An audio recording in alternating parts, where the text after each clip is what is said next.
Ekikola Parliament luno lwa defense luyina ebizibu byayo n'engeri y'abalukulembera ndowooza engeri abamu gye bava mu poliisi oyinza obasonyiwa luno Werubaga South Katolu Bwama ndowooza baleeta Kiwulenge Gyako Akawuuwo Kivumbi alina obulwadde ku mutwe obwa livism obwamaalo obutamuggwamu engeri gyakuwira mu zisiraamu z'ekawempe eri ng'ayambala ndaweya double color n'ayambala socks double color ate n'engeri gyabeera ebiseera ebisuso bingi nga bannakiyombekedde bamuwasa nnyo gamba omutwe ne gwonooneka kakati simwewuunya kuba nti ayogera ebigambo ng'ebyekipumbaavu. Gyako Akawuuwo kujja wano nga tulwanirira eddembe ly'obuntu ate gwe n'obaako kyoyogera eno sisiyeta si byakatemba.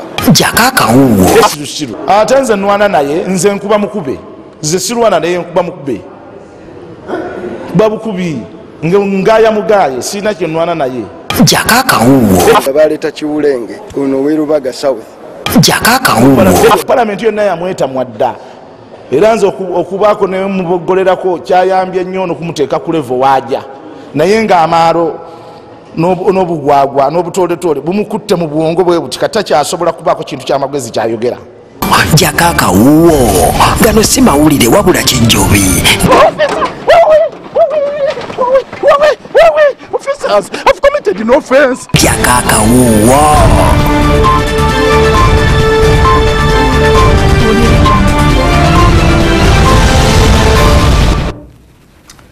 ABS TV Gyako Akawuuwo tuba tugubye mwali okupanga ate tukutembetera ensonga nga tebizitambudde mu legaffe. Gyako Akawuuwo ane kulise gwena abadde mu Uganda mu bitundu ebyenjawulo gye bimalidde nenge emikolo emikulu egy'eggwanga lya Uganda gibadde wali mu disitulikiti y'e Sembabule amugezaako okuza olunaku lw'abakozi. Nate Semagana Falukuse SARS muzzukulu wa Katongole nze ndi okupanga ate nkutembetera mu legaffe. Gyako Akawuuwo bw'oti ate bwebitambudde tugendagendako mu disitulikiti y'e Sembabule era ng'emikolo emikulu gye gibadde giri olunaku lwaleero. Omukulembeze mu ggwanga lya Uganda Yoweri Kaguta Museveni avuddeyo n'akindoganya nawe ensonga lwaki yavaayo kubanga ate bapangisa obanga baleeta abasawo okuva munda mu ggwanga erya Cuba okujja okukakkalabya emirimu munda mu ggwanga lya Uganda. Omukulembeze agamba nti abasawo bano engeri gye badde bagenda maaso n'okubanga ate beekalakaasa ye kwe kusalawo ate apangise abasawo okuva munda mu ggwanga erya Cuba oba olyawo banna abasawo munda mu ggwanga lya Uganda banaasobola okumanya ensonga lwaki bateekeddwa okubanga bakola anti gwe takoleza tumugaana kuwuuta. Gyako Akawuuwo. Yes, I wanted to bring Cuban doctors because our own doctors behaved very badly.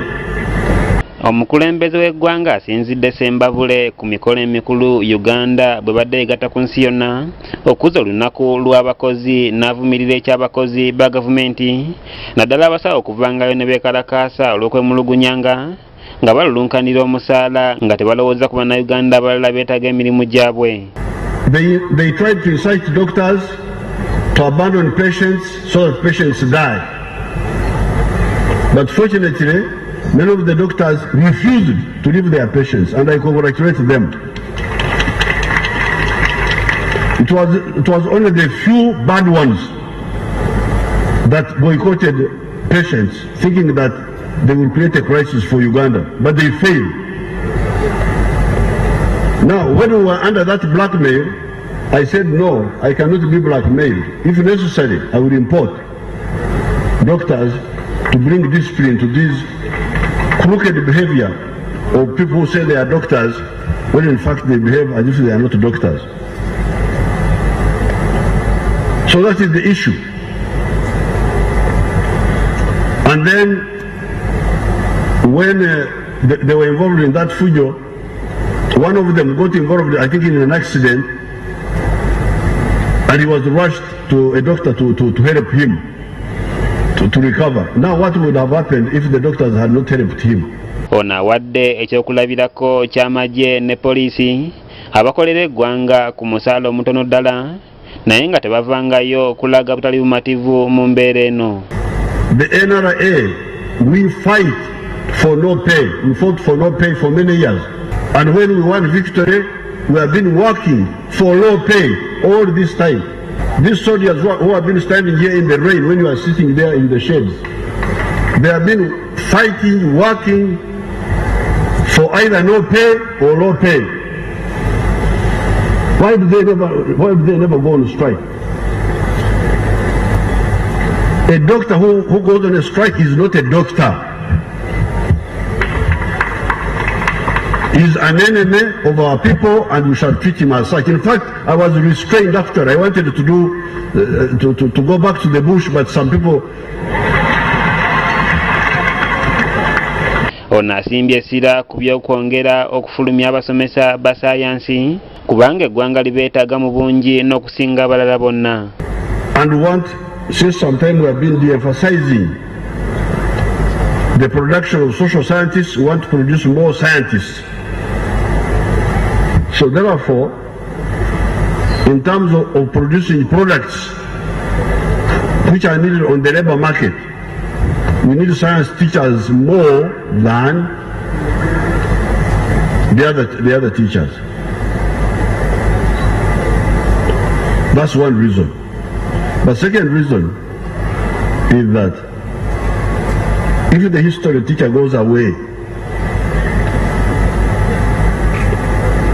from the school, it is easier to replace him with another history teacher who maybe does not have a job now. A science teacher, if he goes away, it's very difficult to replace him. So, therefore, in terms of retention of the people we want, we are more desperate to retain scientists of the government than the other categories.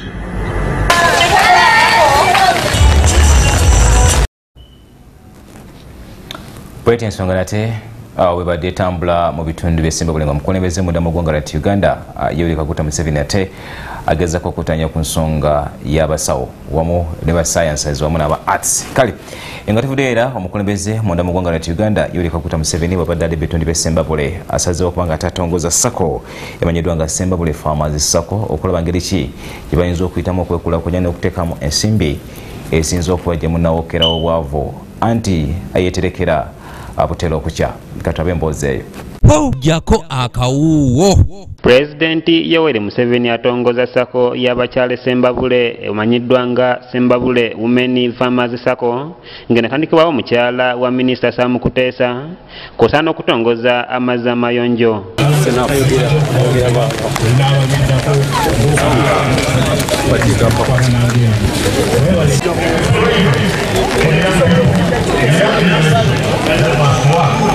Bw'abadde asimba ejjinja awagenda okuzimbibwa sako y'abakyala eno b'e Semba Bule atendereza ekibiina ky'abakyala bano n'okwewaayo mu nkulaakulana y'eggwanga era n'abasuubiza okubateramu obukadde bwa Uganda 7 kwosaana okukomawo okubalambula mu mwezi gw'omusanvu.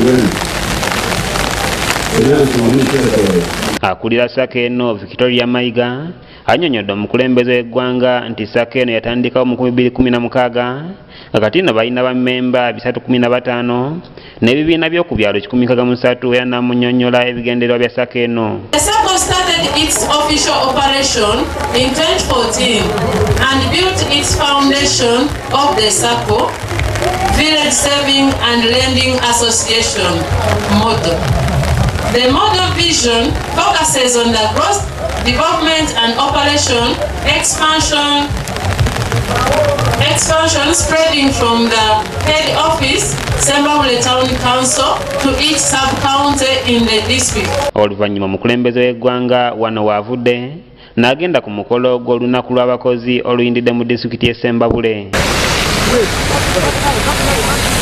Kyewalyanga Richard yakusakidde eggulire lino ku lwa ABS Television.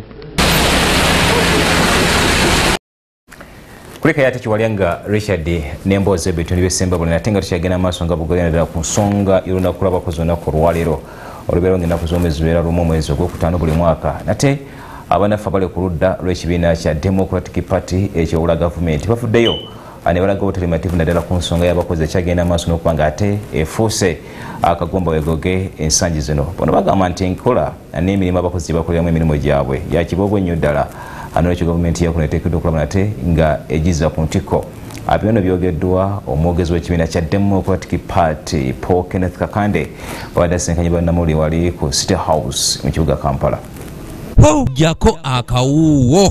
Kenneth Paul Kakande asinzidde wano n'ategeeza ng'ebintu ebyenjawulo byetaaga okutereezebwa mu mbeera y'abakozi nga gavumenti tennalowooza kujaguza lunaku luno era bw'atyo n'ategeeza gavumenti nga bw'erina okwongera amaanyi mu kkooti etunula mu nsonga z'abakozi mu ggwanga. Okutunuulira empisa abakozi gye bayisibwamu nga bakola wamu n'okwongera amaanyi kooti y'abakozi etunuulira engeri bamusiga nsimbi gye bayisaamu abakozi ku mirimu gyabwe. Ono asinzidde wano n'ategeeza nga ekikwasa ensonyi olwa gavumenti okuvaayo n'ejaguza olunaku luno ate nga yeesinga okunyigiriza abakozi. Ekikwasa ensonyi mu mbeera efaanagana bw'eti nti gavumenti evaayo okujaguza olunaku lw'abakozi ate nga yeesinga okunyigiriza abakozi.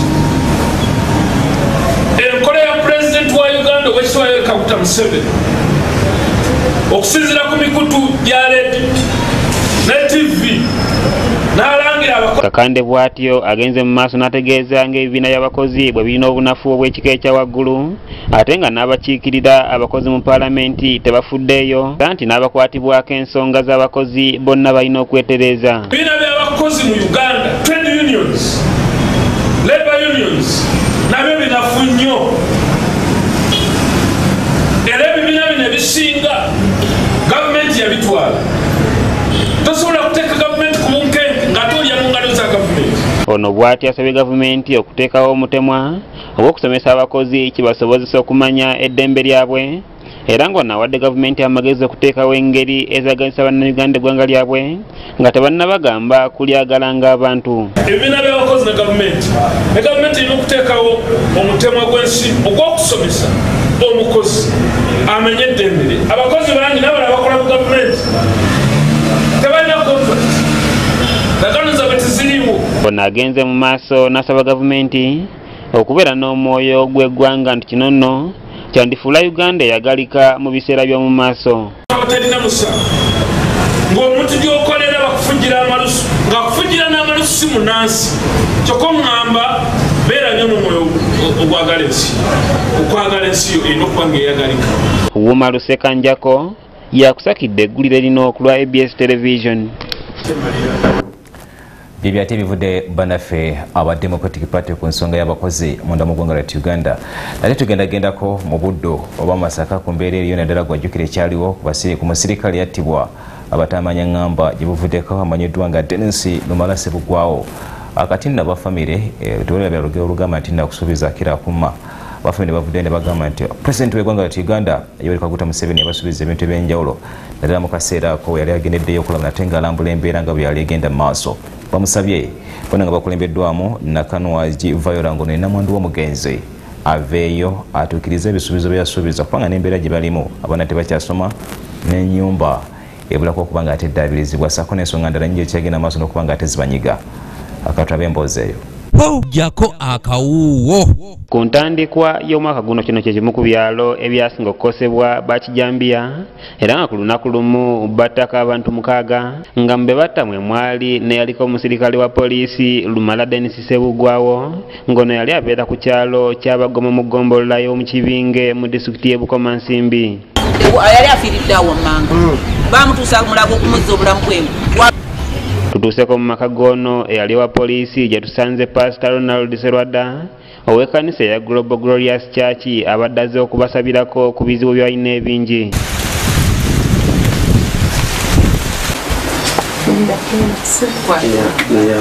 Wano nnamwandu w'omugenzi Nakanwaji Hadija wasinzidde namubuulira ebizibu bye bayitamu nga wano wasinze nasaba Pulezidenti Museveni okutuukiriza ebyo bye yasuubiza omwali okuteeka mu nnyumba siiringi wamu n'okuteekamu enzigi ezakuba bakijambiya. Kale yali ansuubizizza ebintu n'asuubiza okuŋŋumiza ennyumba eno giddamu enzigi n'ansuubiza okumpaayo ente ez'okulunda n'ebiyumba eby'enkoko bizzaamu naye okuva lwe yabisuubiza tebituukanga. Wano wasinzidde n'amwebaza olw'obukuumi bwe yamuwa kubanga kati poliisi ebeerera ddala waka mu maka ge. Tusanyuka nnyo era ntwebaza nnyo muzeeyi Pulezidenti kye yakola ekyamaanyi nnyo okulagira nti abantu abo abeetaaga tumwebaliza ddala. Bwe bugumu kati bwe tuliko. Ono era asabye ekitongole kya poliisi nakyo kiveeyo kituukirize bye kyasuubiza omwali okuweerera abaana ko n'okumaliriza entaana nga nnyonnyodde embeera abaana gye bayitamu nga basoma era ng'ebadde nzibu ddala wabula entaana y'omugenzi tusanze embeera gy'erimu nga si nnungi wadde n'akatono. Kiri wamu ne poliisi batukolera amalaala ago ne kakati wenjogerera amazzi galabika gayitamu olw'enkuba ennyingi naye tusaba poliisi etuyambe mu ekyo ekintu. Boogeddeko ne muganda w'omugenzi nga yenna Bankema Viola n'asaba omukulembeze w'eggwanga okutuukiriza bye yali yasuubiza nga yali yamusuubiza okumugulira ekibanja kubanga muganda we yali agenda okukimugulira kyokka bakijambiya ne bava ne bamutemula. Tubirindiridde n'essanyu lingi nnyo kubanga yonna gye tugamba gye tutuuka batugamba nti tasuubiza n'atatuukiriza era naye yatukakasa nti nteekwa okutuukiriza obweyamu bunkoze ki bwe neeyamye.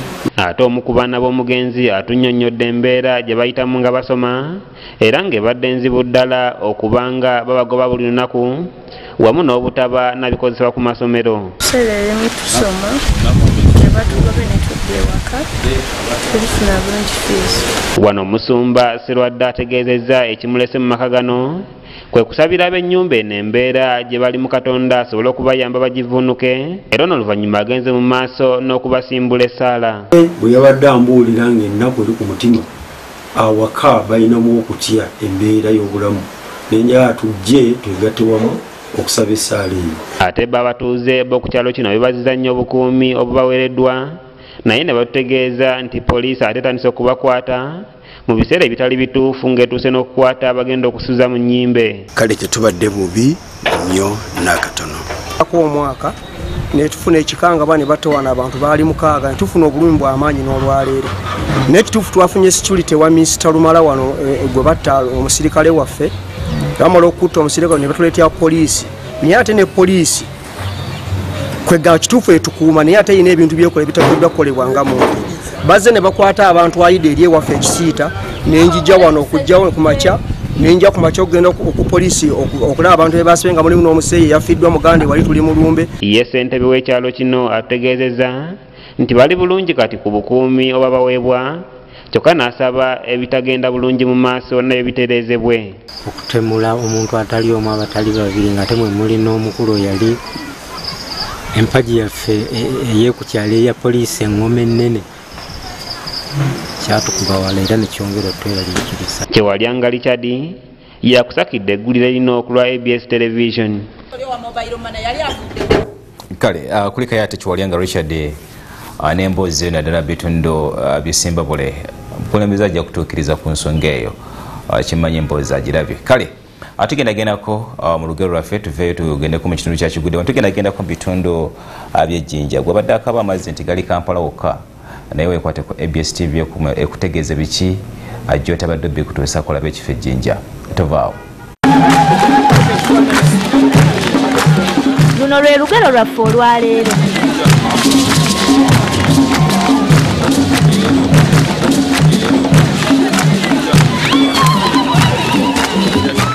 Ekizimbye omuweesi ku kkubo kulagirirwa.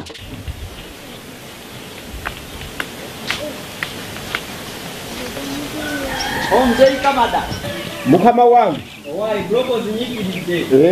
mirimu gya Uganda gyebyo okumanya okubya buloka ozijje mangi n'opaka mulyango anti era njagala nzokere wano kumpi wano owaayi yabadde nina akatiba kange ne mmanga kaliwo kali kawake walina omwana yakagwereza nyina omwana akuba buloka akuba mmeka olunaku olunaku ayinza okuba emitwalo ebiri akeera mu kiro saa 10 yakedde dda nanyuka saawa mmeka olwo abere kawungeezi ng'obudde bukudde buti kakati olwo ate akalala kali kewalina kali akalala nageza otuuka eri gye nabakweka ngenkuyeke kyekakola kali kona konna ne kakyama osula otya leero aje tuli ate muze buloka abaana tezibakube teziyinza kubakuba kubanga njagala na zino zonna zisembezaawo waziba zibeera okumpi abasajja buloka bazikubira eri mubisenyi eri wala okuva ne famire zaabwe anti olw'ensonga nti nze akatale kandi kumpi wali omugagga oli omulaba oli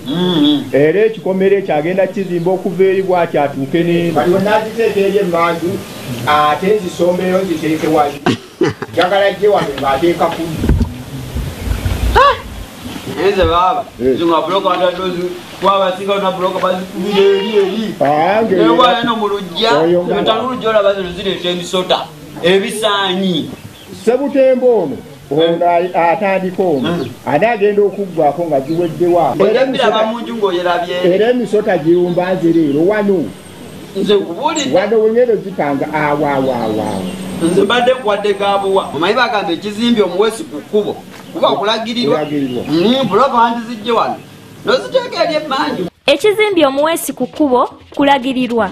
Amakulu gali nti omuntu yenna ng'alina kyakola ekimuzimbya ku kkubo asobole okufuna ku magezi g'abalala oba okulagirirwamu ebyo by'aba akoze mu bukyamu. Olwo lwe lubadde olugero lwaffe olwaleero.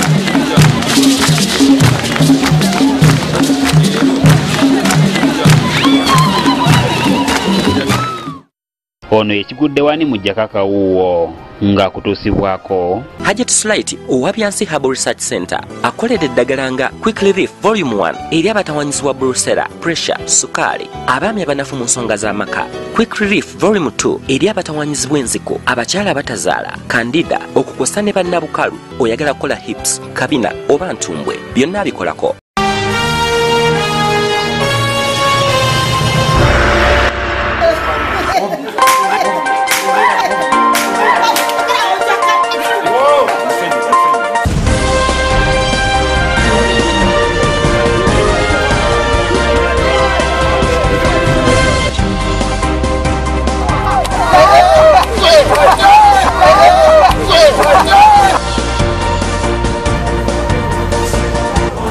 Fowanyo. Allo, Fowanyo. Are you playing? Afande Mukambwe.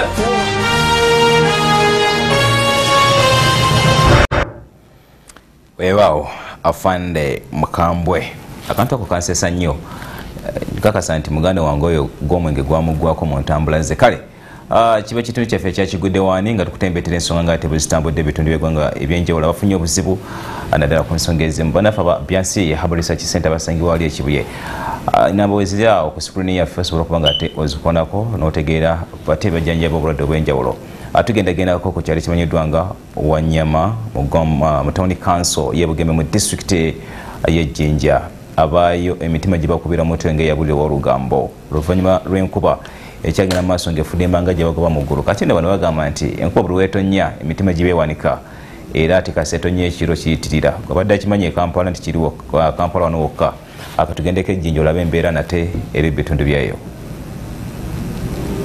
kigudde waani abatuuze abawangalira ku kyalo Wanyama mu Bugembe Town Council wano mu district y'Ejjinja n'okusingira ddala abazimba mu ntobazi basula ku tebuukye olw'enkuba efudde emba ennaku zino kumpi buli lunaku ng'eno bw'otuukayo yanirizibwa buseerezi bwokka.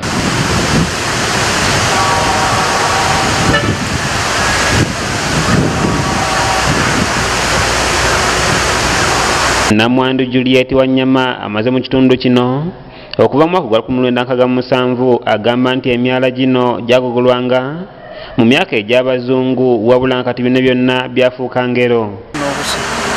Nabadanga ku musana tenojja wano wiikombawo kamboti wano bali bulungi n'amazzi gokka kubanga wanekijja wano omwalo okwo baakokolanga batya bakosi bangi kufuwa engulu yenye kutandikira paka mu nyanja basimbako ne pasipalamu. Bano bongeddeko nti mmeeya waabwe mu kitundu kino ekya Bugembe Town Council omwami Wante Steven n'abakulembeze abalala tebalina kye bakozeewo ku nsonga eno newankubadde nga bagimanyiiko. Kulongoosa nja kulongoosa kati nga mwigire muli nemukuba ebifaananyi akakituufu basi mubatwale muli twatuuseeyo emama bantu bali bubi kati abonye bafwe mubakamba te kumbe batukabiranga kati nyebeje yechako wano mewe yechako wano nakuba ati nja kubikolako. Emidumu n'emyalo egyatambuzanga amazzi mu myaka giri gino nno gyonna gyazibadda era nga tekikyasobola kutambuza mazzi gano.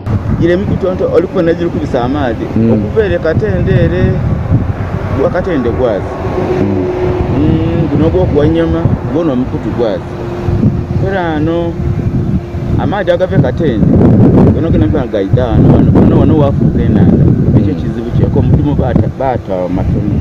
Amazzi agatawanya ekitundu kino gava mu bitundu nga Katende Wanyama ne Buweekula era ng'emyalo egitambuza amazzi gano gyonna gyaziba.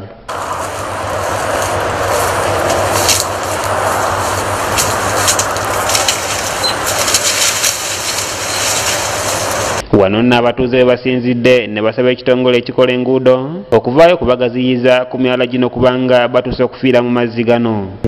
Eidde gazire ku gundi ku mudumu gube mu bango togwa palisi ogwo gube nga munene mulungo omuntu omulamba abitamu nekyo ekizibu kya yunuba. Mukiibi kameramani yakusakidde eggulire lino okulwa ABS Television.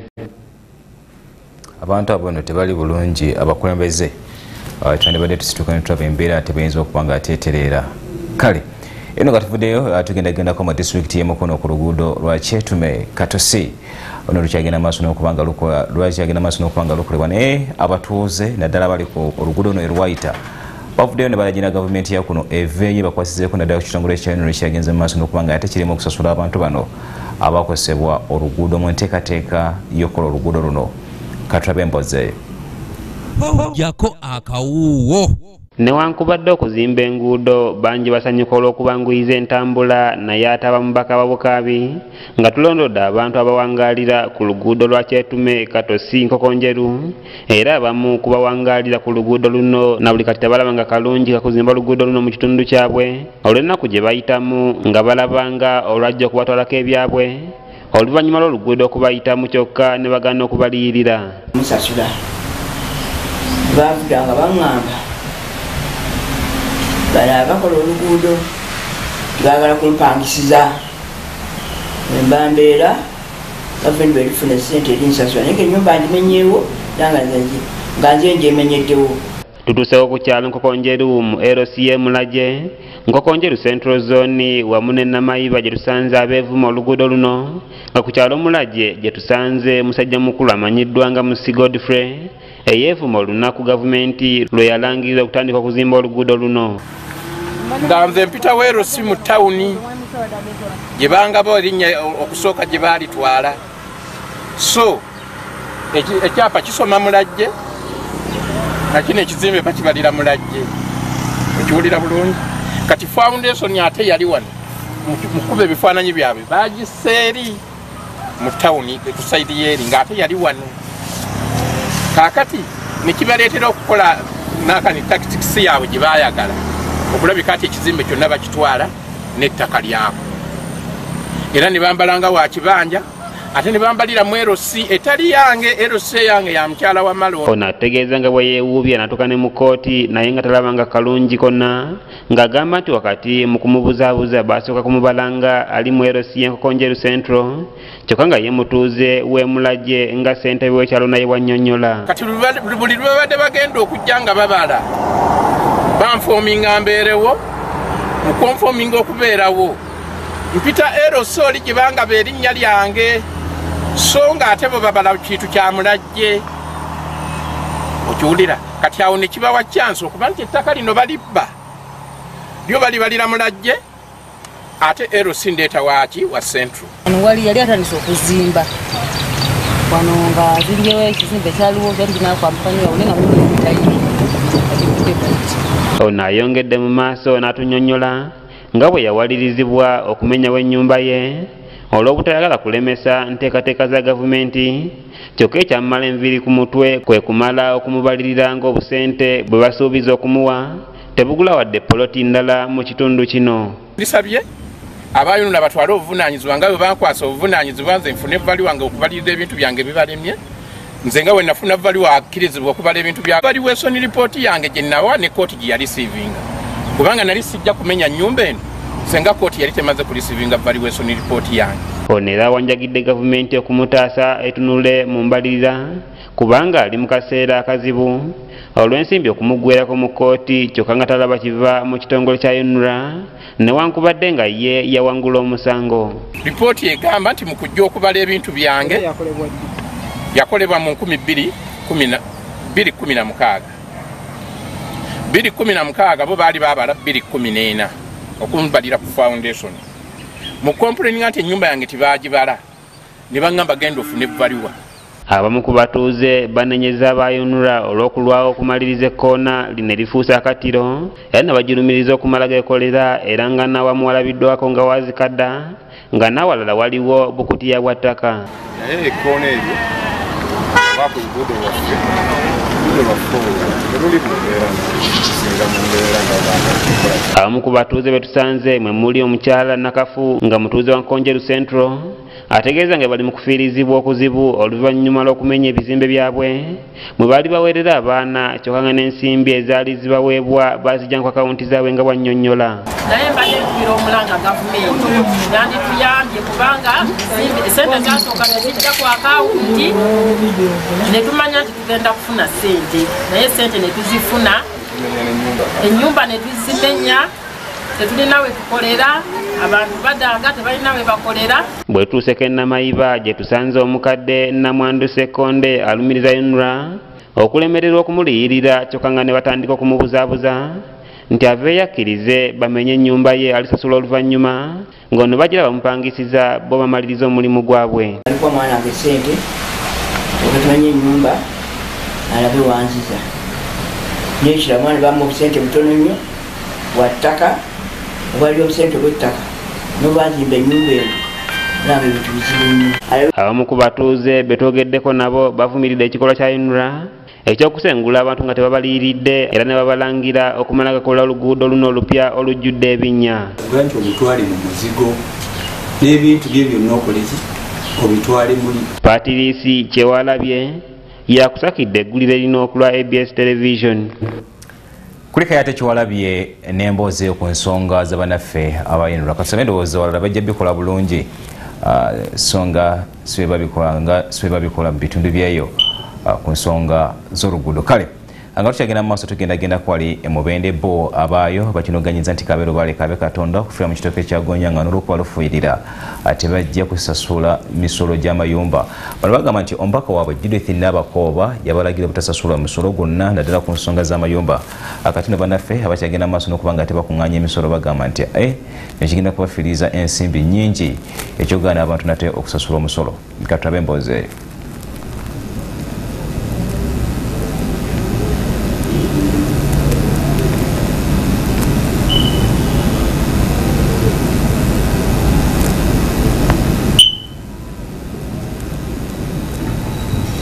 Gyako Akawuuwo akulira okusoloza emisolo mu disitulikiti y'Emityana Haji Ismail Walusimbi ategeeza nti kati agenda kutwala omubaka n'abakoba mu kkooti amuvunaana omusango nga gamba nti tewali wayinza kusoloza musolo kubanga yalagira bamukoleko obulabe. Okulezinga abantu bwe balaba abo basoloza omusolo batukuba obukumbi ku mitwe batutte batukube ebintu bwe bityo ebyo tebisibe ebigambo ebirina okuva mu mubaka.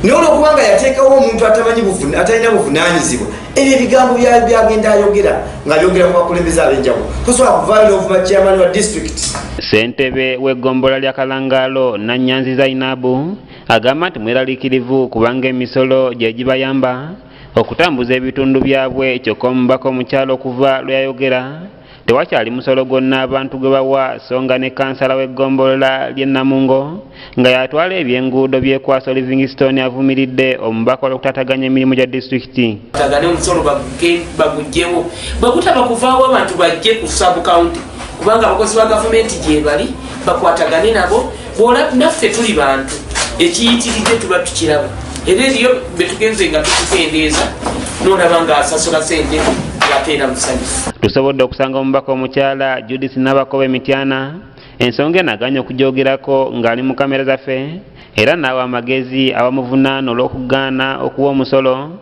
okugenda mu kkooti n'alinnya mmotoka ye n'atuviira ng'era aganya okulambulula ensonga eno.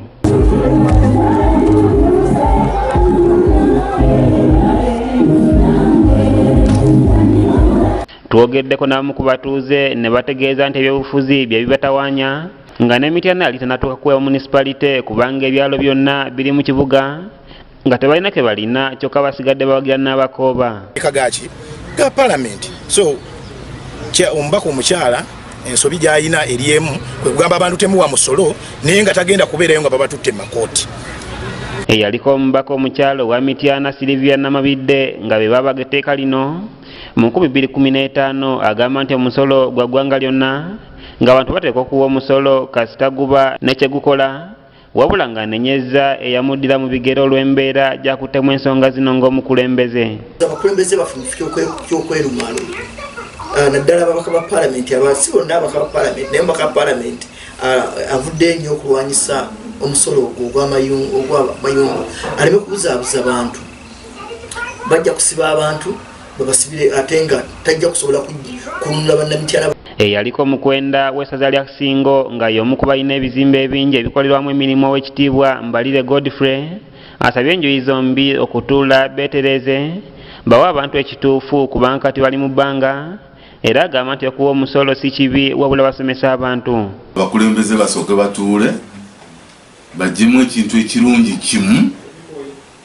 batuseemu emisomo tusobole okuwa emisolo ate tulabe nga gitugasa wakati ng'ekintu ky'Emityana ne bw'onooyogera otya nga tokoze enguudo tezikoleddwa abantu tebajja kulaba saavisi. Aba DP oluwulidde bino ne bategeeza nti aba NRM balemereddwa nga baali beewaana kati babaddiza obuyinza mu 2021 kubanga n'enguudo zibalemye. Swaibu Aruna ayogerera NRM Emityana ne Kayira Ronald ne babaanukula. Mu buyinza netubakwasa ne batugamba banyuma myaka emeka ebiri Mityana ejja kubanga eyakayakana era nga bwe tutunula wonna wakola ki waka kati wenjogera n'amatala tegakyaliko gavaako olutalo lwa Bwongo etteeka ligamba kirala ne bano bakola kirala nekirala kisinga okulumba bannamityana nguduuza nga bayita mubaka waabwe kuba tumanya kisinga obbalumako kuba nti nno olina okulaga sente z'osoloozezza mu local revenue zikoze eki navuma executive navuma councillors yani kale yeye emboozi yaffe naddala ku nsonga z'eby'emisolo tugendagendako mu kitundu kyaffe ekyokusatu tugamba nti tutovaawo tukomawo.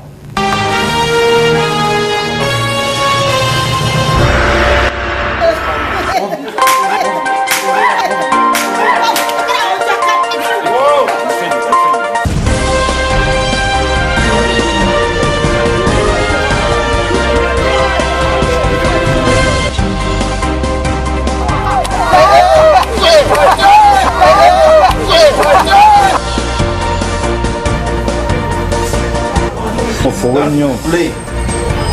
Hello. Fuwanyo. Are you playing?